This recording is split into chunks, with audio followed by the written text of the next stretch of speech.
नमस्कार, किसान समाचार में आपका स्वागत है। मैं हूं रेशमा आपके साथ। आइए नजर डालते हैं इस वक्त की हेडलाइंस पर। भारतीय कृषि अनुसंधान परिषद ने किसानों के सशक्तिकरण के लिए अमेजन किसान के साथ किया समझौते पर हस्ताक्षर। किसानों की उपज और आय बढ़ाने के साथ वैज्ञानिक खेती पर किसानों का मार्गदर्शन है समझौते का उद्देश्य। अमेजन नेटवर्क के माध्यम से किसानों को तकनीकी सहायता प्रदान करेगा ICAR। प्रधानमंत्री नरेंद्र मोदी ने कहा, प्रत्येक भारतीय को स्वच्छ और सुरक्षित जल उपलब्ध कराना है जल जीवन मिशन का लक्ष्य। प्रधानमंत्री ने जल शक्ति मंत्री गजेंद्र सिंह शेखावत के ट्वीट को साझा करते हुए कहा, सरकार स्वास्थ्य देखभाल प्रणाली को मजबूत बनाने के लिए इन मिशन को बढ़ावा देना रखेगी जारी।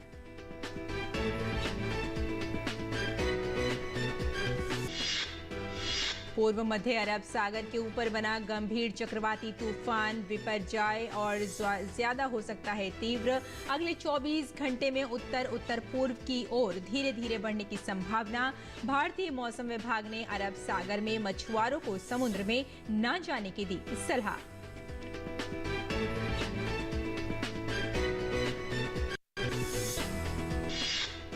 और केरल के तटवर्ती इलाकों में मशीन चालित नौकाओं से मछली पकड़ने पर रोक। 31 जुलाई तक लागू रहेगा प्रतिबंध। इस दौरान केरल के बंदरगाहों से करीब 4000 मछली पकड़ने वाली नौकाओं का नहीं हो सकेगा संचालन। मछली पकड़ने वाली पारंपरिक नौकाओं पर लागू नहीं होगा प्रतिबंध। और अब समाचार विस्तार से। भारतीय कृषि अनुसंधान परिषद ने किसानों के सशक्तिकरण के लिए अमेजन किसान के साथ एक समझौता ज्ञापन पर हस्ताक्षर किए हैं। इसका उद्देश्य किसानों की उपज और आय को बढ़ाने के साथ ही विभिन्न फसलों की वैज्ञानिक खेती पर किसानों का मार्गदर्शन करना है। ICAR अमेजन के नेटवर्क के माध्यम से किसानों को तकनीकी सहायता प्रदान करेगा। इसके परिणाम स्वरूप किसानों की आजीविका में सुधार होगा और फसल की उपज भी बढ़ेगी। अमेजन किसान कार्यक्रम से किसानों के साथ साझेदारी का ये समझौता ज्ञापन उपभोक्ताओं की उच्च गुणवत्ता वाली ताजी उपज तक पहुंच अमेजन फ्रेश के द्वारा भी सुनिश्चित करने में मदद करेगा। और प्रधानमंत्री श्री नरेंद्र मोदी ने जल जीवन मिशन को मजबूत करने की प्रतिबद्धता दोहराई है और सार्वजनिक स्वास्थ्य के क्षेत्र में स्वच्छ जल तक पहुंच की भूमिका को रेखांकित किया है। एक ट्वीट थ्रेड में केंद्रीय जल शक्ति मंत्री गजेंद्र सिंह शेखावत ने बताया कि विश्व स्वास्थ्य संगठन की एक रिपोर्ट के अनुसार सार्वभौमिक नल जल कवरेज के माध्यम से 4 लाख लोगों को डायरिया से होने वाली मौतों से बचाया जा सकेगा। केंद्रीय मंत्री के ट्वीट थ्रेड का जवाब देते हुए प्रधानमंत्री ने ट्वीट किया कि जल जीवन मिशन की परिकल्पना ये सुनिश्चित करने के उद्देश्य से की गई थी कि प्रत्येक भारतवासी की स्वच्छ एवं सुरक्षित जल तक पहुंच हो, जो सार्वजनिक स्वास्थ्य का एक महत्वपूर्ण आधार है। हमें इस मिशन को मजबूत करना और अपनी स्वास्थ्य सेवा प्रणाली को बढ़ावा देना जारी रखेंगे। पूर्व मध्य अरब सागर के ऊपर बना गंभीर चक्रवाती तूफान बिपरजॉय के आगे और तीव्र होने की संभावना है। अगले 24 घंटे में उत्तर उत्तर पूर्व की ओर धीरे धीरे बढ़ने की संभावना है। इसके बाद अगले 3 दिन में ये उत्तर उत्तर पश्चिम की तरफ बढ़ेगा। भारतीय मौसम विभाग ने 13 जून तक पूर्व मध्य और उससे सटे पश्चिम मध्य अरब सागर में और 12 से 14 जून के दौरान उत्तर और आसपास के मध्य अरब सागर में मछुआरों को समुद्र में न जाने की सलाह दी है।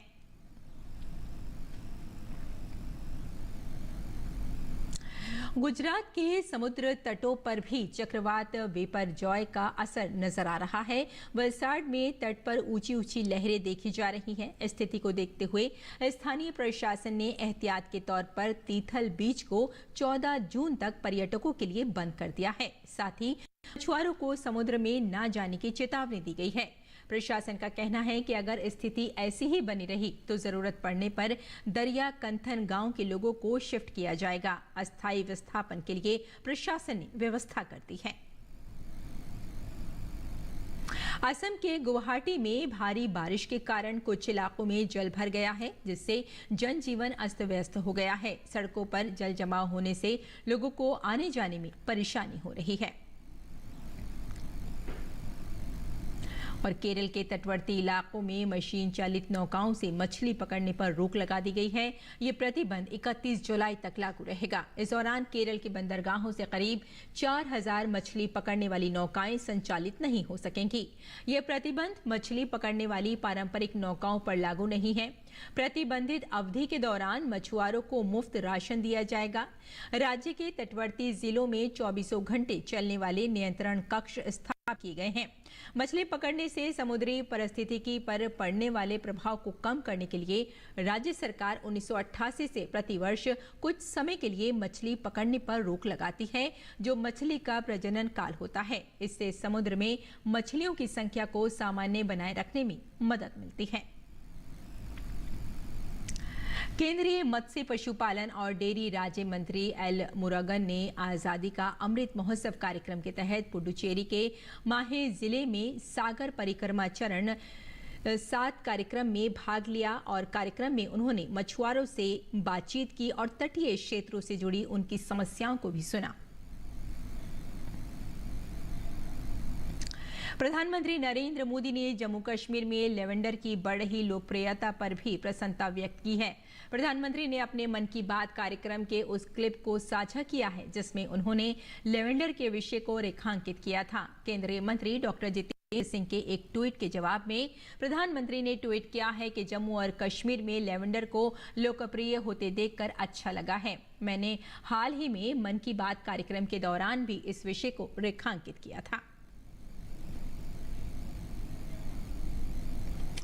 वैश्विक जलवायु परिवर्तन की चुनौतियों के बीच कृषि क्षेत्र में कम होते भूमिगत जल को सहेजने और कम पानी में अधिक उत्पादन लेने की कृषि तकनीकों को आगे बढ़ाने के लिए भारत सरकार द्वार पर ड्रॉप मोर क्रॉप की थीम को लेकर एक राष्ट्रीय कार्यशाला का आयोजन किया गया। इस विषय पर हमारे संवाददाता ओपी यादव ने बात की केंद्रीय कृषि एवं सहकारिता सचिव मनोज आहूजा से। भारत सरकार पर ड्रॉप मोर क्रॉप के जरिए जल संरक्षण की दिशा में महत्वपूर्ण पहल कर रही है और इसी संदर्भ में कृषि मंत्रालय इसको लेकर आगे बढ़ रहा है। अभी हमारे साथ कृषि सचिव मनोज आहूजा जी मौजूद है। आइए बात करते हैं किस तरह जल संरक्षण के लिए देश में कृषि को आगे बढ़ाया जा सकता है और बदलती परिस्थितियों के अनुसार सूखे इलाकों में पर ड्रॉप मोर क्रॉप का कॉन्सेप्ट आगे बढ़ा रहे हैं। सर, जिस तरह से प्रधानमंत्री पर ड्रॉप मोर क्रॉप की कॉन्सेप्ट को आगे बढ़ा रहे हैं, आपका मंत्रालय इसमें मिशन मोड पर काम कर रहा है। भविष्य में इस चुनौती से निपटने के लिए किस तरह आगे बढ़ेंगे? धन्यवाद। आज जैसे आप जानते हैं एक राष्ट्रीय स्तर पे कर्मशाला आयोजित करी गई है।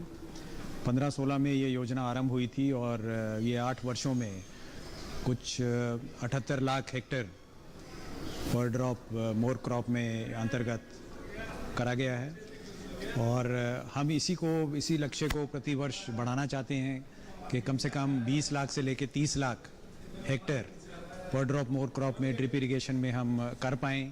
इसके लिए आज राज्य से जो कंपनियां इसमें हैं, एफपीओ से, बैंक्स और सारे जो हितधारक हैं जो इसके साथ मिले हुए हैं वो यहाँ पे हैं। जो ये 7 वर्ष में हमारी जो अभ्यास रहा है, जो हमने सीखा है, उसके अनुसार नई दिशा इस योजना को दी जाएगी कि इसमें हम ज़्यादा से ज़्यादा अधिक जो है क्षेत्र कवर कर पाएँ और साथ साथ में जो नई चुनौतियाँ आ रही हैं, जो जलवायु परिवर्तन आ रहा है और पानी को हम अच्छी तरह बेहतरीन तरीके से कैसे व्यवहार कर पाएँ, इस पे चिंता करेंगे। और मुझे आशा है कि इस कर्मशाला के बाद जो नई गाइडलाइंस हमने तैयार करनी है, नई दिशा देनी है, वो हम दे पाएंगे। प्रधानमंत्री का 2047 का जो विजन है भारत का, उसको आगे बढ़ाने की दिशा में कृषि क्षेत्र में अगर देखें तो एक महत्वपूर्ण पहल आपके जरिए हो रही। फिलहाल आगे बढ़ते हैं। केंद्र सरकार द्वारा महिलाओं व बच्चों को कुपोषण से दूर रखने के लिए चलाया जा रहा पोषण अभियान प्रदेश में सार्थक साबित होता नजर आ रहा है।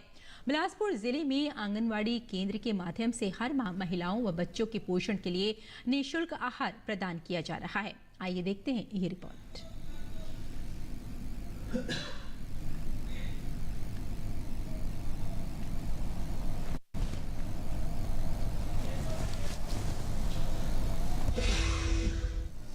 बिलासपुर जिले में केंद्र सरकार का पोषण अभियान गर्भवती महिलाओं व बच्चों के स्वास्थ्य को बेहतर रखने में बड़ा योगदान दे रहा है। जिले में 1100 से अधिक आंगनवाड़ी कार्यकर्ता पोषण अभियान को सफल बनाने में जुटे हुए हैं। आंगनवाड़ी कार्यकर्ताओं द्वारा हर माह गर्भवती महिलाओं से संपर्क बनाकर उन्हें पोषण के बारे में जानकारी दी जाती है और साथ ही सही पोषण के लिए 5,000 रुपए की सहायता भी प्रदान की जाती है। गवर्नमेंट की तरफ से एक स्कीम भी थी जिसमें महिला को 5,000 रुपये दिए गए। मुझे तीसरे चौथे मंथ में ही 2,000 रुपये मिले और उन 2,000 का मैंने बहुत लाभ उठाया। मैं किसी के ऊपर डिपेंड नहीं हुई। मैंने 2,000 रुपये का बीच बीच में जैसे ड्राई फ्रूट्स हो गए, फ्रूट्स हो गए, कुछ भी जैसे मेरी इच्छा थी मैंने वैसा ही अपने लिए 2,000 रुपये का खरीदा। हमें टाइम डाइट के बारे में जो आंगनवाड़ी वर्कर्स हैं, ICDCS का जो सुपरवाइजर्स हैं वो सभी चीज़ों के लिए हमें अवेयर करते हैं कि आपको क्या क्या लेना है, क्या नहीं लेना है। तो मुझे कहीं और जाने की जरूरत नहीं पड़ती है, तो वो घर आके हमें या फ़ोन पे इंफॉर्मेशन देते रहते हैं कि आपने ये करना है और जो आपके लिए सही है। और जैसे अभी मोटे अनाज का जो स्कीम चलाई हुई है उससे बहुत बेनिफिट हुआ है। जिला की पोषण अभियान समन्वयक रुचिका ने बताया कि धात्री व गर्भवती महिलाओं को पोषण से संबंधित जानकारी प्रदान करने के लिए समय समय पर कार्यशालाओं का आयोजन किया जाता है और उन्हें स्वयं के स्वास्थ्य और शिशुओं की देखभाल के बारे में पूरी जानकारी प्रदान की जाती है। अवेयरनेस अबाउट संपूर्ण भोजन के लिए है, अवेयरनेस अबाउट प्रेग्नेंट लेडीज के लिए है, अवेयरनेस अबाउट ब्रेस्ट फीडिंग है, अवेयरनेस अबाउट ग्रोथ की है कि बच्चे को माँ के गर्भ से लेके 2 साल तक का किस तरह से संपूर्ण आहार या पौष्टिक आहार या मतलब उसका किस तरह से केयर रखेंगे कि वो जो बच्चा है उसका मानसिक और शारीरिक विकास जो है अच्छे से हो पाए। बाल विकास परियोजना अधिकारी नरेंद्र कुमार ने बताया कि पोषण अभियान के अंतर्गत माता और उसके शिशु के स्वास्थ्य की 1000 दिन तक निगरानी की जाती है और सबका डाटा तैयार किया जाता है।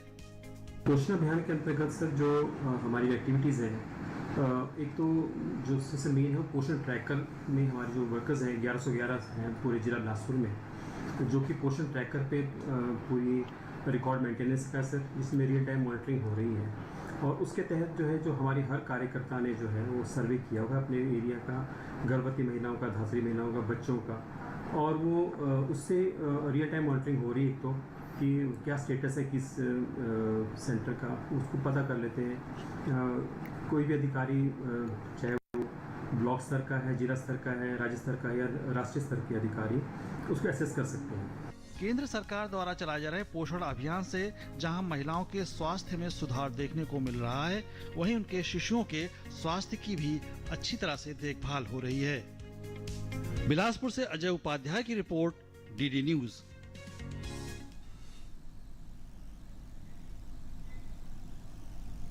और आइए अब जानते हैं मंडी भाव के बारे में कि देश भर की मंडियों में क्या रहा भाव।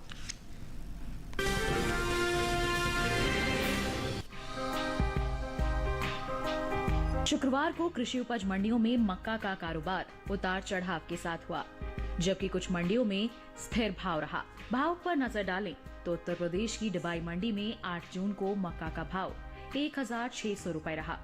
9 जून को इसके सौदों में 100 रुपए की तेजी रही और भाव 1,700 रुपए प्रति क्विंटल हो गया। जबकि उत्तर प्रदेश की गाजियाबाद मंडी की बात करें तो यहाँ 8 जून को पीली मक्का का भाव 2,200 रुपए रहा। 9 जून को इसका भाव 50 रुपए गिरकर 2,150 रुपए क्विंटल रह गया। इसी तरह राजस्थान की कोटा मंडी में 8 जून को मक्का का भाव 1,875 रुपए था। 9 जून को इसके सौदे 5 रुपए कमजोर होकर 1,870 रुपए क्विंटल पर हुए। गुजरात की जम्बूसर मंडी में बीते 2 दिनों के दौरान मक्का के भाव स्थिर रहे। यहां 8 और 9 जून को मक्का 1,900 रुपए प्रति क्विंटल पर बिकी। इस साल मक्का की रिकॉर्ड पैदावार देखने को मिल सकती है। कृषि मंत्रालय की ओर से जारी तीसरे अग्रिम अनुमान के मुताबिक साल 2022-23 के दौरान देश में मक्का की उपज 359.13 लाख टन हो सकती है, जो पिछले साल की 337.30 लाख टन की तुलना में 21.83 लाख टन अधिक है।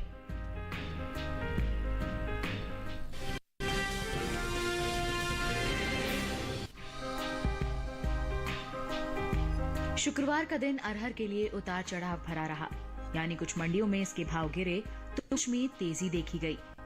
सबसे ज्यादा 300 रुपए की गिरावट गुजरात की जम्बूसर मंडी में आई। यहाँ 8 जून को अरहर का भाव 7,800 रुपए था, जो 9 जून को 7,500 रुपए प्रति क्विंटल रह गया।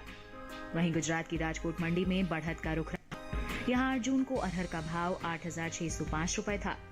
जून को इसमें 295 रुपए की अच्छी खासी बढ़त हुई और भाव 8,900 रुपए क्विंटल हो गया। उत्तर प्रदेश की आगरा मंडी में भी 30 रुपए की बढ़ोतरी दर्ज की गई। यहाँ 8 जून को अरहर का भाव 6,750 रुपए था, जो 9 जून को 6,780 रुपए क्विंटल हो गया। जबकि राजस्थान की लालसोट मंडी में नरमी देखी गई। 8 जून को यहाँ अरहर का भाव था 4,560 रुपए। 9 जून को इसमें 10 रुपए की मामूली कमजोरी आई और भाव हो गया 4,550 रुपए क्विंटल। उत्तर प्रदेश की मंडियों की बात करें तो शुक्रवार को गाजियाबाद मंडी में अरहर का भाव रहा 7,700 रुपए, कानपुर मंडी में 7,950 रुपए, इटावा मंडी में 8,100 रुपए और मिर्जापुर मंडी में 6,945 रुपए। घरेलू स्तर पर इस साल खरीफ अरहर की पैदावार में कमी देखने को मिल सकती है। कृषि मंत्रालय के तीसरे अनुमान के मुताबिक देश में साल 2022-23 के दौरान खरीफ अरहर की 34,30,000 टन होने की उम्मीद है, जबकि बीते साल इसकी उपज 42,20,000 टन रही थी। यानी इस साल खरीफ अरहर की पैदावार में 7,90,000 टन की कमी देखने को मिल सकती है।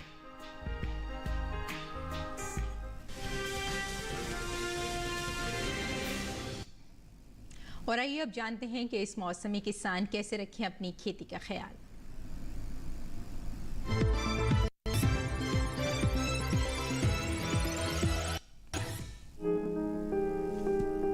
हिमाचल प्रदेश में मटर की बुआई करें। मटर के खेत में निराई और गुड़ाई कर लें। यहाँ आलू के खेत में पर्याप्त नमी बनाए रखें। किसान सेब के बागों में जरूरी उर्वरक डालें। वहाँ गेहूं की कटाई कर सकते हैं। हिमाचल प्रदेश में टमाटर के खेत से पानी की निकासी की उचित व्यवस्था करें। टमाटर की रोपाई कर सकते हैं किसान। साथ ही बैंगन के खेत से जल निकासी का प्रबंध कर लें। बैंगन की रोपाई करें।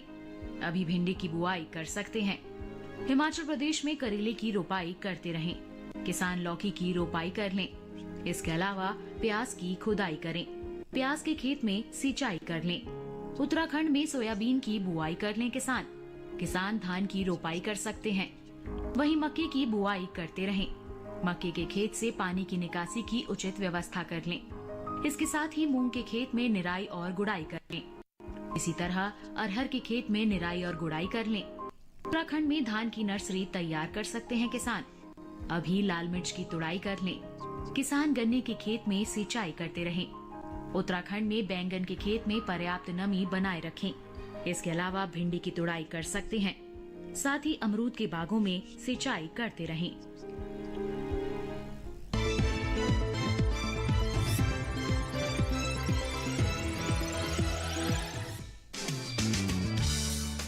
लोबिया के लिए 21 से 35 डिग्री सेंटीग्रेड तापमान की जरूरत होती है। दोमट मिट्टी इसके लिए सबसे बेहतर मानी जाती है, लेकिन बलुई दोमट मिट्टी में भी इसकी खेती की जा सकती है। इसके अलावा बरसात के मौसम में ढालू जमीन में भी इसे बोया जा सकता है। जिस खेत में लोबिया बोना चाहते हैं, उसमें पानी निकलने की उचित व्यवस्था होनी चाहिए। 1 हेक्टेयर में कितना बीज डालना है, ये इस बात पर निर्भर है कि आप किस मकसद से इसे बो रहे हैं। फलियों के लिए 20 से 25 किलो, दाने के लिए 30 से 40 किलो और हरे चारे के लिए 35 से 40 किलो बीज प्रति हेक्टेयर लगेगा। दाने और फलियों के लिए कतार में बीज बोए, जबकि हरी खाद के लिए बीज को खेतों में छिड़क दे। लोबिया के लिए 10 से 15 किलो नाइट्रोजन और 20 किलो फास्फोरस प्रति हेक्टेयर की दर से बुआई से पहले ही डाल दे। बुआई के 20 से 25 दिन बाद खेत की निराई गुड़ाई कर ले। ज्यादा खरपतवार उगने पर दोबारा निराई गुड़ाई करे। लोबिया में सूत्रकृमि और पीला रोग का खतरा रहता है। पीला रोग को मोजेक भी कहा जाता है। रोकथाम के लिए ग्रीष्मकालीन लोबिया में ज्वार की मिश्रित फसल ले। लोबिया में माहू और फली भेदक कीट का भी खतरा रहता है।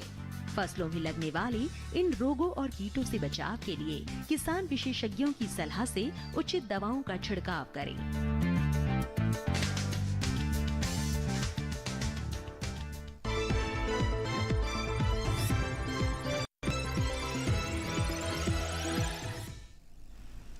और खेती किसानी के साथ साथ आइए नजर डाल लेते हैं कुछ और महत्वपूर्ण खबरों पर। खास खबर में राष्ट्रपति द्रौपदी मुर्मू सूरीनाम और सर्बिया की सफल यात्रा के बाद स्वदेश लौट आई हैं। ये दोनों देशों में किसी भी भारतीय राष्ट्रपति की पहली राजकीय यात्रा थी। इस दौरान राष्ट्रपति मुर्मू ने भारत और सर्बिया के बीच गुटनिरपेक्ष आंदोलन के समय के बेजोड़ संबंधों पर बल दिया। मोदी सरकार के 9 वर्ष पूरे होने के उपलक्ष्य में केंद्रीय गृह एवं सहकारिता मंत्री अमित शाह ने गुजरात के पाटन में जनसभा की। इसमें उन्होंने मोदी सरकार की 9 साल की उपलब्धियों को जनता के सामने रखा। मोदी सरकार के 9 वर्ष पूरे होने के उपलक्ष्य में भाजपा का देशव्यापी जनसंपर्क अभियान जारी है। इसी कड़ी में भाजपा अध्यक्ष जेपी नड्डा आंध्र प्रदेश के दौरे पर हैं। आंध्र प्रदेश पहुंचने पर राज्य भाजपा प्रमुख सोमू वीर्राजू, राष्ट्रीय सचिव समेत अन्य नेताओं ने नड्डा का स्वागत किया। दूरदर्शन ने मोदी सरकार के 9 वर्ष पूरे होने पर पूर्वोत्तर का उदय विषय पर चर्चा के लिए डीडी डायलॉग का आयोजन किया। इस बातचीत में केंद्रीय जलमार्ग मंत्री सर्बानंद सोनोवाल ने कहा कि कांग्रेस के 60 वर्षों में उत्तर पूर्व के लोगों तक बुनियादी सुविधाएं भी नहीं पहुंच पाई थी, जबकि अब वहां बड़ी संख्या में हवाई अड्डों का भी निर्माण हो रहा है। गुजरात आतंकवाद निरोधी दस्ते ने पोरबंदर से 2 लोगों को गिरफ्तार किया है। इन पर अंतर्राष्ट्रीय आतंकी संगठन से जुड़े होने का आरोप है। एटीएस की विशेष टीम पोरबंदर और आसपास के इलाकों में पिछले कई दिनों से सक्रिय थी। निर्वाचन आयोग ने 2024 के लोकसभा चुनाव और इस वर्ष के अंत में 5 राज्यों में विधानसभा चुनाव से पहले ईवीएम और पेपर ट्रेल मशीन की प्रथम स्तरीय जांच का काम देश भर में चरणबद्ध तरीके से शुरू कर दिया है। इस चरण में इलेक्ट्रॉनिक वोटिंग मशीनों और मतदाता पुष्टि पर्ची मशीनों की यांत्रिक त्रुटियों की जांच होगी। मणिपुर दौरे पर गए असम के मुख्यमंत्री हिमंत बिस्वा शर्मा ने मणिपुर के मुख्यमंत्री एन बीरेन सिंह से मुलाकात की। दोनों मुख्यमंत्रियों के बीच मणिपुर के हालात को लेकर चर्चा की गई। इससे पहले गृह मंत्री अमित शाह भी 29 मई से 1 जून तक मणिपुर का दौरा कर चुके हैं। देहरादून स्थित भारतीय सेना अकादमी में पासिंग आउट परेड का आयोजन किया गया। इस अवसर पर सेना अध्यक्ष जनरल मनोज पांडे ने परेड की सलामी ली। इसके साथ ही देश और विदेश के 373 कैडेट्स अफसर बनकर अपनी सेनाओं की मुख्य धारा से जुड़ गए। भारतीय सेना ने स्वदेशी तौर पर टैक्टिकल लैंड रेडियो विकसित करने के लिए बेंगलोर की एक फर्म के साथ अनुबंध किया है। ये एक अत्याधुनिक उच्च बैंडविड्थ बैकहॉल वायरलेस रेडियो उपकरण है। इस दुर्गम इलाकों में विश्वसनीयता और अत्यंत सुरक्षित संचार के लिए स्वदेशी तौर पर विकसित किया जा रहा है। विदेश मंत्री एस जयशंकर ने शुक्रवार को दिल्ली विश्वविद्यालय के आर्यभट्ट महाविद्यालय में छात्रों के साथ संवाद कार्यक्रम में भाग लिया। केंद्रीय मंत्री ने कहा कि प्रधानमंत्री नरेंद्र मोदी के नेतृत्व में देश बदल रहा है। G20 की अध्यक्षता इसका प्रमाण है। शिक्षा मंत्रालय द्वारा विकसित स्वयं योगा क्रेडिट कोर्सेज को नई दिल्ली के एम्स कैंपस में लॉन्च किया गया। इसके जरिए मधुमेह, मानसिक तनाव और शारीरिक कमियों को दूर करने की दिशा में तमाम स्वास्थ्य सेवाओं के साथ समन्वय बनाकर शिक्षा का प्रसार किया जाएगा। स्वयं दुनिया का सबसे बड़ा ई-लर्निंग प्रोग्राम है। छत्तीसगढ़ के रायपुर में मेधावी छात्रों को उपहार स्वरूप हवाई यात्रा कराई गई। हेलीकॉप्टर की सवारी स्वामी आत्मानंद मेधावी छात्र प्रोत्साहन योजना के तहत उन छात्रों को कराई गई जिन्होंने 10वीं और 12वीं की परीक्षा में टॉप किया है। अयोध्या के सूर्यकुंड में शानदार लेजर शो का आयोजन किया गया। इस शो में प्रभु श्री राम के जीवन से जुड़े प्रसंगों को बड़ी ही सजीवता और सुंदरता के साथ प्रदर्शित किया गया। तो किसान समाचार में फिलहाल इतना ही। अनुमति दें। नमस्कार।